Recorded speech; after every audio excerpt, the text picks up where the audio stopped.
ungumane ko ugiye kwira. Dore ukuboko k'Uwiteka ntikwaheze ngo ananirwe gukiza, n'ugutwi kwe ntikwapfuye ngo ananirwe kumva. Yesaya igice cya 59 umurongo wa mbere. Ndagusuhuje inshuti yanjye kandi muvandimwe wanjye unteze amatwi, ndetse nawe uzayantega mu nyuma, ngushimira uburyo ki wahisemo kubana nanjye mu kiganiro ku busobanuro n'imvano ku ndirimbo ya 29 mu gitabo cy'ikinyarwanda gikoreshwa n'idini y'Abadivantisiti b'umunsi wa karindwi, ndetse ikaba n'indirimbo ya 50 mu gitabo cy'icyongereza gikoreshwa n'iryo dini. Iyo ndirimbo igira iti ungumane. Ikaze mu kiganiro. Burya ni ibisanzwe ko mu muco wa gikristo akenshi na kenshi iyo tugiye kuryama dusenga. Twanabyuka tugasenga mu rwego rwo kwiragiza Imana, tuyisaba uburinzi bwayo bukomeye. Gusa si ibisanzwe ko uko ugiye kuryama ugomba kubyuka amahoro, cyo kimwe n'uko kuba ugiye kuryama amahoro ubyuka amahoro. Ni nayo mpamvu uburinzi bw'Imana buba bukenewe umunsi ku wundi, isaha ku yindi, umunota ku wundi, kugira ngo niyo hagira ikitubaho ukuboko k'Uwiteka kwihesha icyubahiro, nk'uko twabisezeranijwe muri Yeremiya igice cya 33 umurongo wa 3. Ntabaza ndagutabara, nkwereke ibikomeye biruhije utamenya. Ku itariki ya 2 ishyira iya 3 ukwezi kwa 5 umwaka wa 2023, nabyutse mu gitondo nk'uko bisanzwe, ndeba mu binyamakuru bitandukanye, ndeba ku mbuga nkoranyambaga nkoresha, nsanga huzuyeho amafoto ndetse n'amavidewo agaragaza ubutumwa bw'agahinda bw'imvura idasanzwe yari yaguye mu bihugu bitandukanye ku isi. Ariko mu gihugu cyanjye cy'u Rwanda ikora ibitari bimenyerewe, cyane cyane mu ntara y'Uburengerazuba mu karere ka Rubavu. Yica abantu batabarika, isenya amazu, ikura abantu mu byabo, yangiza byinshi mu buryo budasanzwe. Umukuru w'igihugu cy'u Rwanda nawe yagerageje kohereza ubutumwa bw'ihumure ku bagizweho ingaruka n'iyo myuzure, ndetse bukeye bwaho yohereza Minisitiri w'Intebe ngo yigerere aho byabereye, ahumurize abaturage imbonankubone, abafashe mu mugongo, ndetse abamenyeshe ko nk'Abanyarwanda tubabajwe n'ibyababayeho. Mu buhamya abarokotse iyo mvura idasanzwe batanze, haje kugaragaramo umubyeyi w'umugore wabuze abana 3 n'umugabo we mu ijoro. Ubwo yatangaga ubuhamya yaravuze ati, imvura idasanzwe yaguye, inzu itugwa hejuru. Muri ubwo buhamya avuga ko yabonye ko inzu ibaguye hejuru, akumva we agifite akuka, nuko afata icyemezo ko muri ako kuka ka nyuma asigaranye yakwihutira gutabaza Imana ngo nubwo bapfuye ibakire.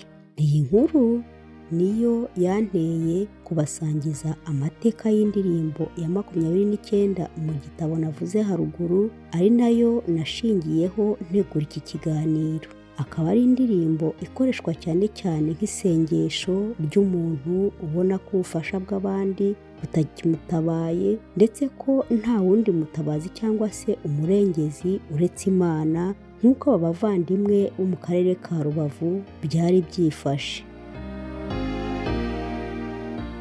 Mbere ko mbabwira amateka y'indirimbo ungumane, reka ngusangize amagambo ayigize, maze tubonereho gusobanukirwa neza n'iki indirimbo yari igendereye.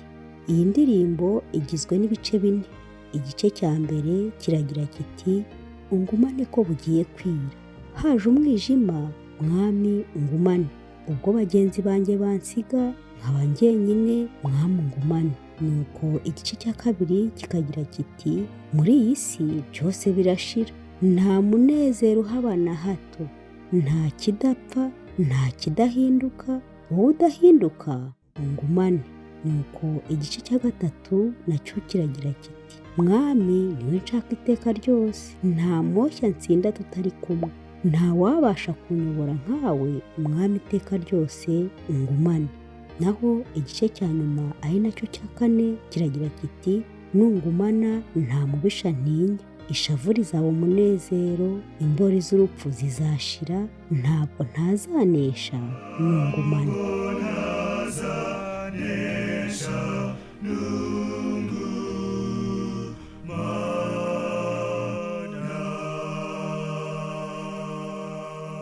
Ungumane ni indirimbo ikunda kuririmbwa mu bihe bitandukanye. Amateka atwereka ko ikoreshwa cyane cyane mu gihe abakristo bagiye kuryama. Ikoreshwa mu gushyingura, aho bivugwa ko no mu bwato bwa Titanic ubwo bwarohamaga kuwa 14 rishyira uwa 15 ukwezi kwa kane 1912, abacuranzi b'ubwato bacuranze iyi ndirimbo. Ikaba indirimbo yifashishijwe no mu bukwe bw'umwami George wa gatandatu ubwo yashyingirwanaga n'umwamikazi Elizabeth wa kabiri, bwabaye kuwa 26 ukwezi kwa kane 1923. Ariko akaba ari indirimbo yifashishijwe mu birori byo gufungura imikino Olympique kuwa 27 ukwezi kwa karindwi mu mwaka wa 2012 i Londres mu Bwongereza. Muri make ni indirimbo yakwifashishwa umunsi ku wundi mu buryo bumwe cyangwa ubundi.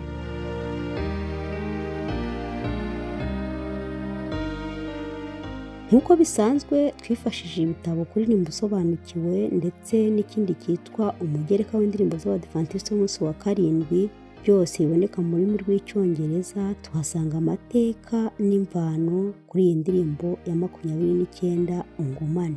Ibi bitabo bitwereka inkuru itwerekeza mu gihugu cya Scotland ahitwa Edinham hafi ya Kelso, aho dusanga umugabo wari umupasitoro mu itorero rya Anglican, akaba umusizi n'umwanditsi w'ibisigo n'indirimbo byinshi bisingiza Imana, witwa Henry Francis Reed. Ari nawe wahimbye akanandika iyi ndirimbo ungumane, akaba ari nayo yamugize ikirangirire. Uyu Francis yavutse ku wa mbere ukwezi kwa gatandatu mu 1793 muri Scotland nk'uko nabivuze haruguru. Avuka ku babyeyi ari bo Captain Thomas Reed wari ufite umwuga wo kuroba na Anna Maria Oliver, ndetse akaba yari umuhungu wa kabiri muri uwo muryango. Yize amashuri ye muri kaminuza zitandukanye, aho twavuga nko muri Ireland aho yakuye impamyabumenyi ya kaminuza mu 1815. Yahawe ibihembo bitandukanye harimo igihembo cyitwa English Prize Poem inshuro 3.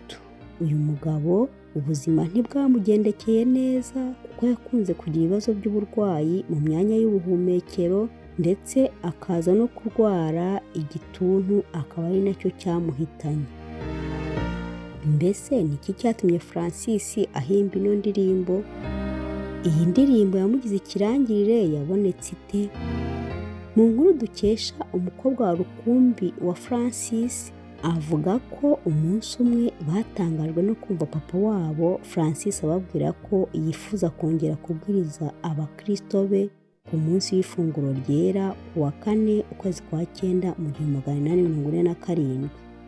Bashatse kubimwangira kuko yari amerewe nabi, ariko we akomeza kubabwira ko amerewe neza nk'uko yari asanzwe abigenza. Ati papa wacu yahumekaga bimugoye, ariko ntibyamubujije kutubwiriza ikibwirizwa cyiza cyavugaga kuri ba bigishwa ba Yesu bahuye nawe mu nzira bajya Emawusi ntibabashe kumumenya, aho bamumenyeye bakifuza kugumana nawe. Ibyo tubisanga muri Luka igice cya 24 guhera ku murongo wa 13. Ati byari umunezero cyane ubwo papa yadusobanuriraga umunezero abigishwa bagize bari kumwe na Yesu. Akomeza agira ati nyuma y'icyo kibwirizwa mu mugoroba, papa yavuye mu rugo yerekeza ku nkombe z'inyanja, aho yatemberaga ku mucanga yumva urupfu rumusatira. Ni naho yakuye inganzo ahimba igisigo cyari kigizwe n'isengesho asaba Yesu kugumana nawe muri uwo mwijima w'icuraburindi yarimo, ndetse yumva ko n'ubuzima burimo kumucika. Ageze mu rugo yanditse imikarago 8 mu ndirimbo igira iti ungumane. Avuga ko papa we yari arwaye indwara zo mu myanya y'ubuhumekero ndetse n'igituntu ari nacyo cyamuhitanye ubwo yari mu nzira yerekeza mu Butaliyani aho yari ahunze ubukonje. Hanyuma aza gupfira mu nzira muri hoteli yitwa French Riviera aho ni i Nice mu Bufaransa kuwa 20 z'ukwezi kwa 11 mu 1847. Nyuma y'amezi 2 gusa yanditse kiriya gisa n'isengesho. Bivugwa ko igihe yapfaga yatunze amaboko hejuru akavuga amagambo ya nyuma agira ati amahoro, ibyishimo. Indirimbo ngumane yagaragaye bwa mbere ubwo bibukaga Francis, igaragara mu gitabo cy'indirimbo cyo mu 1861. Iyi ndirimbo yakosowe ishyirwa mu majwi kandi icurangwa n'umuhanga mu muziki William Henry Monk wavukiye i Londres mu Bwongereza kuwa 16 ukwezi kwa gatatu mu 1823, ndetse uyu yaje gupfa kuwa mbere ukwezi kwa gatatu mu 1889. Nta gushidikanya burya amagambo ya nyuma y'umuntu akunda kwitabwaho, ndetse usanga benshi babaza bati mbese mbere y'uko apfa yavuze iki?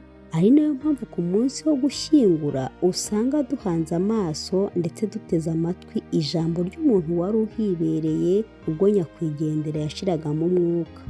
Nk'uko byagendekeye aba bavandimwe bacu b'i Rubavu, nta wari uzi ko uriya munsi ndetse na ririya joro biri bugende uko byagenze.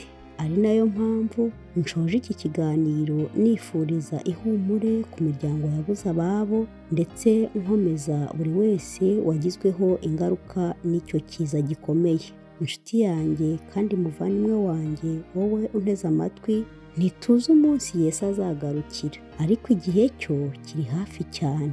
Ibimenyetso byaragaragaye byose, ni umunsi tutazi. Gira amahoro.